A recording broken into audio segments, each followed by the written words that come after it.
That news was brought to you by ACS Manufacturing Corporation, ISO certified world-class quality. ACS. Start your day right. Mag Santhong Plus Coffee Mix na. Ang kape na di lang pampagising. Nagbibigay pa ng energy. Santhong Plus Coffee Mix with soya, malunggay at santhong. Kape na, gamot pa. Santhong Plus Coffee Mix. Mabibili sa mga butika. Goodbye to me, Mancha. Hello, bright bar blue. Isang labanan yan.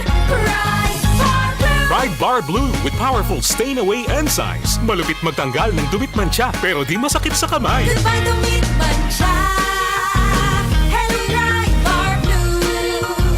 Isang labanan yan. As tested ang cotton and polycotton. Sa mancha, malupit. Sa kamay mo, mabait. Pride Bar Blue. Manufactured by ACS Manufacturing Corporation. ISO certified world-class quality. ACS. Anumang sandali, muling darating si Jesus. Malapit na akong dumating. Dala ko ang aking gantimpala para sa bawat isa ayon sa mga ginawa niya. Ako ang Alpha at ang Omega, nang ibig sabihin ang una at ang huli. Revelation 22 verse 12 to 13. Repent. Turn to Jesus today. He is the only way to heaven. Brought to you by MX3.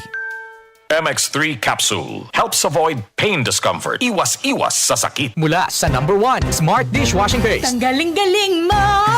Smart dishwashing paste ko.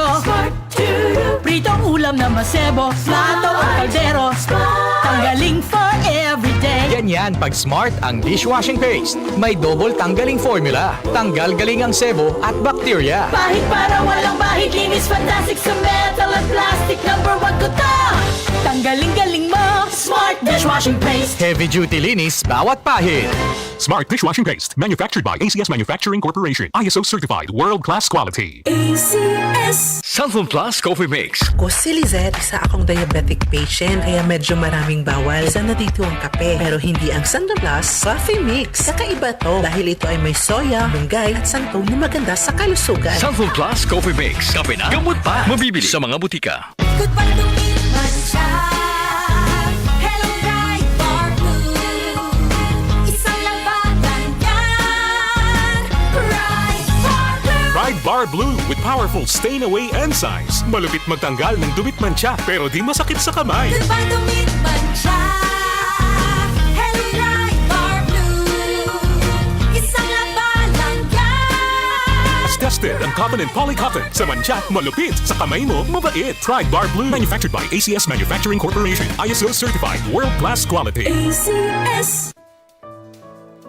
Pagbasa sa Aklat ng Kawikaan, Kabanata 12, talata 1-28, ang taong may unawa ay tumatanggap ng payo, ngunit ayaw mapaalalahanan ang matigas ang ulo. Si Yahweh ay nalulugod sa taong matuwid, ngunit sa masasama siya ay nagagalit. Ang makasalanan ay hindi mapapanatag, ngunit ang matuwid ay hindi matitinag. Ang mabuting babae ay karangalan ng asawa, ngunit kanser sa buto ang masamang asawa. Ang taong matuwid ay mabuting makiharap, ngunit ang masama ay bihira lang magtapat. Pumapatay ng lihim ang mga pangungusap ng masama, ngunit ang salita ng matuwid ay nagliligtas sa kapwa. Ang masama ay lubusang mapaparam at di na magbabalik, ngunit ang sambahayan ng matuwid mananatiling nakatindig. Ang taong matalino ay magkakamit ng karangalan, ngunit ang aanihin ng masama ay pagkutsa lang. Ang maralitang nagsisikap ay mabuting di hamak kaysa nagkukunwang mayaman, ngunit sa gutom nakasadlak. Kahit sa kanyang mga hayop ang matuwid ay mabait, ngunit ang masama kahit kanino ay sadyang mabagsik. Ang taong masipag ay sagana sa lahat, ngunit ang isang hangal sa yaman ay salat. Ang nais ng masama ay puro kasamaan, ngunit ang tuntungan ng matuwid ay hindi magmamaliw. Ang masama ay nahuhuli sa salita ng kanyang bibig, ngunit ang matuwid ay malayo sa ligalig. Ang kakamti ng tao ay batay sa gawa o salita, bawat isa ay tatanggap ng karampatang gantimpala. Ang akala ng mangmang ay siya lamang ang tama, ngunit handang tumanggap ng payo ang taong may unawa. Ang pagkainis ng mangmang kaagad nahahalata, ngunit ang mga matatalino di pansin ang pagkutya. Sa pagsasabi ng tapat, lumilitaw ang katarungan, ngunit ang pagsisinungaling ay lumilikha ng kapahamakan. Ang matalas na pananalita ay sumusugat ng damdamin, ngunit sa magandang pananalita, sakit ng loob ay gumagaling. Ang tapat na labi ay mananatili kailanman, ngunit ang dilang sinungaling ay hindi magtatagal. Ang nagbabalak ng masama ay mag-aani ng kapahamakan, ngunit ang nag-iisip ng mabuti magtatamo ng kagalakan. Ang kasamaang palad ay malayo sa matuwid, ngunit ang buhay ng masama ay puno ng ligalig. Namumuhay si Yahweh sa taong sinungaling, ngunit ang tapat ay ligaya niya at aliw. Di agad sinasabi ang alam ng matalino, ngunit kahangalan ay inihahayag ng mangmang na tao. Balang araw, ang masikap ang mamamahala, ngunit ang tamad ay mananatiling alila. Nagpapahina sa loob ng isang tao ang kabalisahan, ngunit ang magandang balita ay may dulot na kasiglahan. Ang payo ng kaibigang matuwid ay isang gabay, ngunit ang daan ng masama ay tungo sa pagkaligaw. Hindi makakamit ng tamad ang kanyang hinahangad, ngunit ang masikap ay laging may magandang hinaharap. Ang matuwid na landas ay patungo sa buhay, ngunit ang maling daan ay hahantong sa kamatayan. Ito ang salita ng Diyos. Bawat boto ay may boses. Bantay Balota 2025 Midterm Election. The RMN News Special Coverage. The largest newsroom in the country will keep you informed and empowered sa mga kaganapan ngayong halalan. Kaisa nyo kaming tututok sa mahalagang desisyon ng bayan.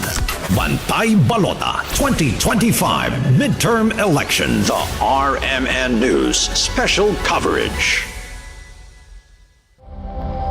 Ito ang DCXL News. 558 kHz. 6 na dekadang maaasahan. Sa balita at serbisyo publiko. Ang himpilan ng RMN Network sa Mega Manila. Live sa radyo at online.